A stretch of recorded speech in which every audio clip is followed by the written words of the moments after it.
안녕하세요, 여러분. 오늘 저희가 함께 기티 살펴볼 자료는요. 여러분께서 보내주신 권혁철 목사님의 출애굽기 14장 요약본입니다. 제목이 홍해의 기적, 여호와의 구원을 보라 이거죠. 네, 맞습니다. 아주 극적인 장면이죠. 그렇죠. 애굽을 막 탈출했는데 앞에는 홍해바다, 뒤에는 애굽의 최정예 군대가 쫓아오는 정말 징퇴양난의 상황. 네, 이 자료는 바로 이 순간에 담긴 그 신학적인 의미들, 특히 그 인간의 어떤 절망적인 상황하고 하나님의 능력이 딱 만나는 지점, 이걸 아주 집중적으로 다루고 있어요. 맞아요. 그 교차점이 핵심이죠. 그래서 이번 시간에는 이 자료의 해석을 쭉 따라가 보면서 이 극한의 위기에서 믿음이 어떻게 나타나고 또 시험받는지, 그리고 이 홍해 사건이 우리에게 궁극적으로 뭘 말하고 싶은 건지 그 핵심 통찰을 같이 한번 찾아봤으면 합니다. 네, 좋습니다. 자, 그럼 바로 시작해 볼까요? 우선 그 이스라엘 백성이 진을 쳤던 장소, 비하이롯, 여기서부터 한번 시작해 보죠. 네, 비하이롯. 이 자료 설명을 보면 북쪽엔 믹돌 요새가 있고 남쪽엔 바알스본 신상, 서쪽은 광야, 그리고 동쪽은 홍해바다. 그렇죠. 뭐 사방이 그냥 완전히 꽉 막힌, 인간적으로 볼 때는 이건 뭐 최악의 장소 같아요. 도망갈 데가 전혀 없는. 맞아요. 지형적으로만 보면 이건 뭐 완전한 함정이죠. 빠져나갈 구멍이 없는. 네. 근데 이 자료에서 진짜 흥미롭게 제시하는 지점이 바로 그 이름, 비하이롯 의미거든요. 아, 이름 자체요? 네. 어떤 의미가? 네, 이 이름 안에 좀 역설적이게도 여기서부터 자유가 시작된다는 뭐 그런 뜻이 있다는 거예요. 아하. 막다른 길인데 거기서부터 자유가 시작된다고요? 그게 참 인상적이네요. 그렇죠. 그러니까 이 자료의 관점은 뭐냐면 하나님께서 일부러 이런 막다른 골목 같은 곳, 인간의 눈으로는 정말 절망밖에 안 보이는 곳으로 인도하셨다는 거죠. 네. 그리고 그 절망의 끝자락이야말로 진짜 자유가 시작되는 출발점이다. 이런 해석이에요. 지형적으로는 막혔는데 영적으로는 열리는 그런 대비죠. 와, 정말 관점이 다르네요.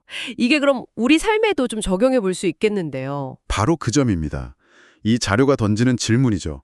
혹시 지금 우리가 마주한 어떤 어려움이나 막다른 길이 어쩌면 끝이 아니라 하나님이 계획하신 어떤 새로운 시작, 생각지도 못한 자유로 나아가는 문일 수도 있지 않을까? 뭐 이런 시각을 주는 거죠. 네, 정말 생각할 거리를 많이 던져주네요. 그런데 이런 상황. 그러니까 이스라엘 백성이 꼼짝없이 갇혔다. 이걸 알게 된 애굽 왕 바로는 어떻게 반응했나요? 자료에 따르면요. 바로는 마음이 다시 아주 완악해졌다고 나와요. 아, 다시요? 네. 그래서 특수병거 600대를 포함해서 최정예 부대를 싹 다 끌고 추격을 시작했다는 거죠. 이스라엘 백성들을 놓아줬던 걸 바로 후회한 거예요. 아, 결국 또 마음이 변했군요.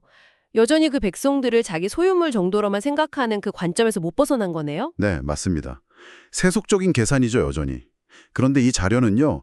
바로의 이런 완악함, 그리고 이 추격조차도 결국은 하나님을 더 큰 계획 안에 있었다. 이렇게 강조해요. 계획 안에 있었다고요? 바로의 추격이요? 네, 출애굽기 14장 4절이랑 또 17절, 18절을 근거로 드는데요.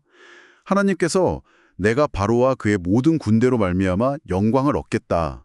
그래서 애굽 사람들이 나를 여호와인 줄 알게 하겠다. 이렇게 말씀하셨다는 부분을 인용하면서 설명하거든요. 아, 그러니까 이 자료의 해석은 이 홍해 사건의 목적이라는 게 단순히 이스라엘 백성 구출하는 걸 넘어서서 하나님께서 당신의 이름, 그러니까 여호와라는 그 이름의 권능과 영광을 애굽뿐만 아니라 온 세상에 좀 드러내시려는 그런 의도적인 계획의 일부였다는 거군요. 정확합니다. 심지어 바로의 그 완악한 마음이나 행동까지도 그 계획을 이루는 도구가 되었다는 거고, 와. 네, 하나님의 그 주권적인 계획 아래서는 심지어 반대하는 세력의 움직임조차도 결국에는 그분의 뜻을 이루는 방향으로 쓰일 수 있다.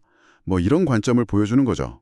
이게 상황을 해석하는 데 있어서 굉장히 중요한 포인트 같아요. 그렇네요.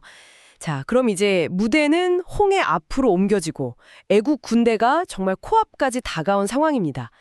이때 이스라엘 백성들의 반응이 아주 극적이죠? 네, 정말 극적이에요. 불과 얼마 전까지만 해도 그 하나님의 능력으로 애굽을 탈출하면서 높은 손으로 그러니까 아주 의기양양하게 행진했던 사람들이잖아요. 맞아요. 그랬던 사람들이죠. 그런데 눈앞에 닥친 그 위협 앞에서 그냥 완전히 무너져 내리는 거죠. 네, 그 모습이 너무 생생하게 그려지는 것 같아요. 기록을 보면 하나님께 부르짖었다고는 되어 있는데 그 내용이 전혀 믿음의 기도가 아니었어요. 그래요? 네, 오히려 지도자인 모세를 향해서 아주 격렬하게 원망하고 불평을 쏟아내죠. 뭐 애굽에 묻힐 자리가 없어서 우리를 이 광야에서 죽이려고 끌고 왔냐? 차라리 애굽 노예로 사는 게 여기서 죽는 것보다 낫겠다. 막 이러면서요. 와, 이 자료는 이걸 믿음 없는 기도의 아주 대표적인 예라고 딱 짚어요. 평안할 때는 잘 안 드러나던 그들의 진짜 믿음 수준이 위기 앞에서 그냥 적나라하게 드러난 거죠. 평소에 하는 신앙 고백이랑 실제 위기 때 반응이 이렇게 다를 수 있다는 게 참 현실적으로 와닿네요. 그렇죠. 그런데 이 아수라장 같은 상황 속에서 지도자 모세의 반응은 완전히 달랐다고요? 네, 바로 그 지점이 이 자료가 또 강조하는 핵심입니다. 백성들의 그 공포와 원망이 정말 극에 달했을 때 모세는 흔들리지 않고 하나님의 말씀을 딱 대언하죠. 아, 자료에도 인용된 그 유명한 13절 14절 말씀. 너희는 두려워하지 말고 가만히 서서 여호와께서 오늘 너희를 위하여 행하시는 구원을 보라. 네. 여호와께서 너희를 위하여 싸우시리니 너희는 가만히 있을지니라. 가만히 서서 구원을 보라.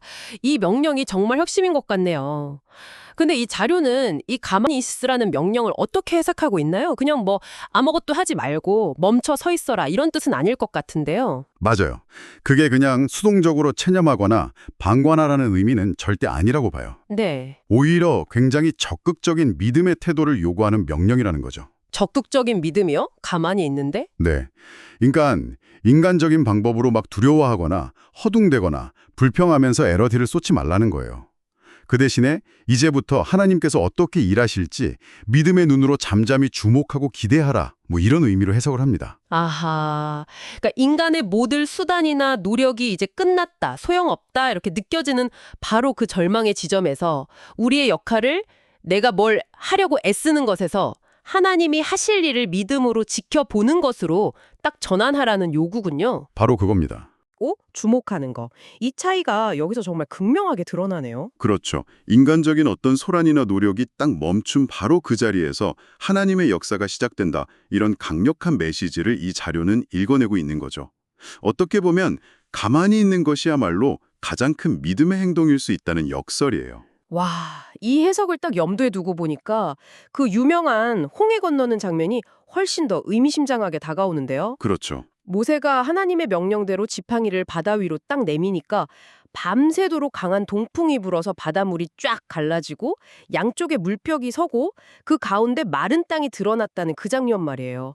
와, 정말 상상만 해도 전 줄줄이 있는 기적이죠. 네, 물이 갈라져서 마른 땅이 되었다는 건 이건 뭐 단순한 자연현상이라고 볼 수 없죠.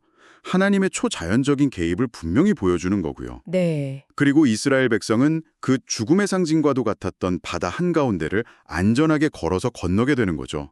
이 자료는 이걸 단순한 물리적인 이동, 이것만으로 보지는 않아요. 그렇죠. 그리고 또 하나 주목할 점이 그 구름 기둥하고 불 기둥 역할 변화 아니었나요? 맞아요. 이전까지는 앞에서 길을 인도해주던 그 기둥이 이 위기의 순간에는 이스라엘 진영 뒤쪽으로 딱 이동해서 쫓아오는 애굽군들하고 이스라엘 사이를 막아서는 방패 역할을 했다. 이런 묘사가 나오잖아요. 네, 그렇죠. 애굽 쪽에는 어둠과 혼란을 주고 이스라엘 쪽에는 빛과 안전을 주면서 밤새도록 보호했다는 부분도 참 인상적이었어요. 네.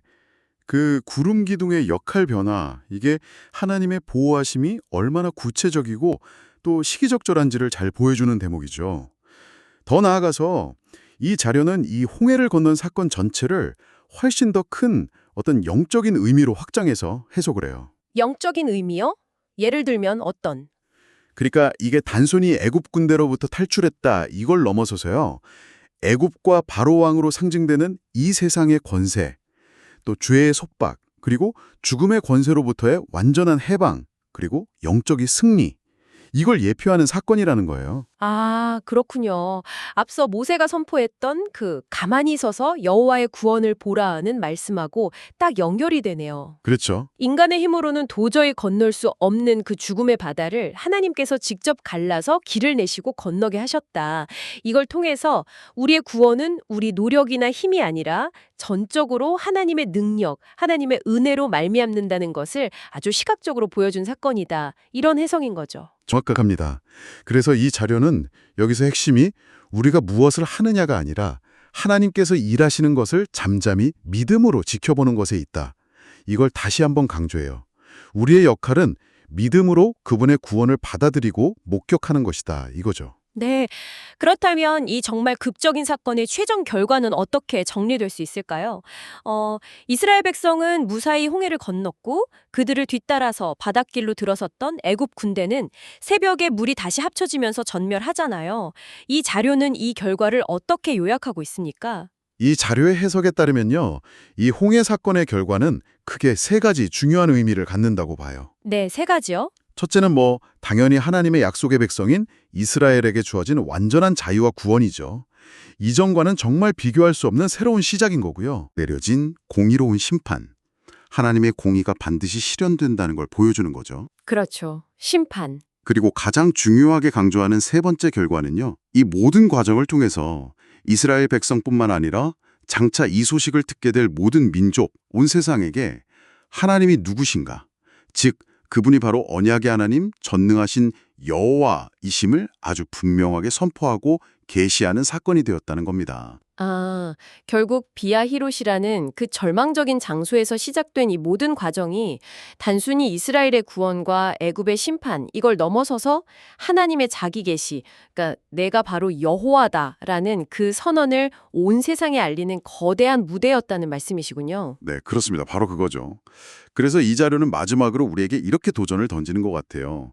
인생을 살다가 정말 비아이롯 같은 사면 초가의 상황, 인간적인 방법으로는 도저히 헤쳐나갈 수 없을 것 같은 그런 절망적인 순간을 만났을 때 네. 그 두려움에 사로잡혀서 원망하거나 인간적인 얕은 꾀에 매달리지 말라는 거죠. 대신에 믿음으로 눈을 들어서 하나님을 바라보라는 거예요. 바로 그 절망의 자리가 역설적이게도 하나님의 놀라운 능력과 영광이 나타나기 시작하는 바로 그 출발점이 될 수 있다. 이 핵심 메시지를 우리에게 던져주고 있습니다. 네, 오늘 권혁철 목사님의 해석을 통해서 출애굽기 14장의 홍해 기적 이야기를 정말 깊이 있게 한번 탐구해봤습니다. 인간적인 눈으로 볼 때는 완전한 막다른 길이었던 그 비아히롯에서 시작해서 정말 불가능해 보였던 홍해를 가르고 건너는 기적적인 구원에 이르기까지. 와, 정말 한편의 드라마 같은 여정이었네요. 네. 이 자료가 계속해서 우리에게 보여주는 통찰은 결국 인간의 한계가 명확하게 드러나는 그 절망의 순간이야말로 어쩌면 하나님의 능력이 가장 극명하게 나타날 수 있는 기회가 된다는 점인 것 같아요. 네, 기회. 하지만 중요한 건 그 순간의 우리의 반응이겠죠. 눈앞의 위협에 대한 어떤 본능적인 두려움을 넘어서서 하나님의 약속과 그분의 능력을 신뢰하는 믿음으로 나아가야 한다는 것. 즉, 이 자료가 계속 강조하는 것처럼 가만히 서서 여호와의 구원을 보는 그 믿음의 자세, 이게 우리에게 요구된다는 거죠. 듣고 보니까 정말 우리 각자가 삶에서 마주하는 크고 작은 홍해 앞에서 또 절망적인 상황 앞에서 과연 우리는 어떤 반응을 보이고 있는지 또 어떤 자세를 취해야 할지 스스로에게 좀 묻게 되네요. 이 자료의 해석이 참 큰 울림을 주는 것 같습니다. 네. 마지막으로 오늘 나눈 내용을 바탕으로 청취자 여러분께 한 가지 더 깊이 생각해 볼 질문을 던지면서 마무리하고 싶습니다. 네, 어떤 질문일까요? 이 자료는 하나님께서 홍해 사건과 같은 이런 강력한 역사를 통해서 단순히 당신의 존재를 알리는 걸 넘어서 당신의 고유한 이름, 즉 여호와, 야훼를 세상에 알리셨다고 거듭 강조하잖아요. 네, 여호와라는 이름이요. 그렇죠. 그냥 신이나 주님 같은 일반적인 칭호가 아니라 구체적인 이름 여호와를 말이죠. 그렇다면 하나님께서 이처럼 엄청난 구원의 역사를 통해 당신의 그 이름을 드러내신다는 것. 이게 그 구원을 직접 체험한 이스라엘 백성에게 그리고 오늘날 그 소식을 듣는 우리에게 구체적으로 어떤 의미를 지니는 걸까요? 그리고 그 여호와라는 이름 자체는 우리가 마주하는 그 불가능해 보이는 현실 앞에서 과연 어떤 실제적인 능력과 무게를 갖는 이름일까요? 이 질문에 대한 답을 스스로 한번 찾아가 보시는 과정이 오늘 우리의 탐구를 더욱 의미 있게 만들어주지 않을까 생각합니다.